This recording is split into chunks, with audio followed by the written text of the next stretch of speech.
আবারও চলে আসলাম মিনি ব্লগে। তো আজকে আসছে হলো আমাদের এই মানিকগঞ্জ পাটুরিয়ার একটা রেস্ট্রিক্টেড এরিয়ায়। সেটা হলো এখানে যে এই যে সোলার প্যানেল দিয়ে একটা বিদ্যুৎ স্টেশন করা হয়েছিল সেখানে। তো বেশ নিরিবিলি একটা বিশাল জায়গা, এই হলো ব্যাপারটা।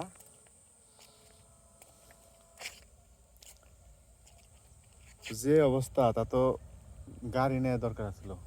আমি তো মনে করছি অল্প একটু, তো হাইটেই বের হয়েছি। তো হাইটেও ভালো লাগতেছে, কিন্তু পুরাটুক ঘুরতে গেলে গাড়ি লাগবেই। বিশাল জায়গা, অনেক বিশাল। এই দিক দিয়ে ওই দেখাই যায় না, নিচ দিয়ে চারিদিক দিয়ে মোটামুটি মাঝখানে না, মোটামুটি মাঝখানে আছি তো। না, আচ্ছা ঠিক আছে।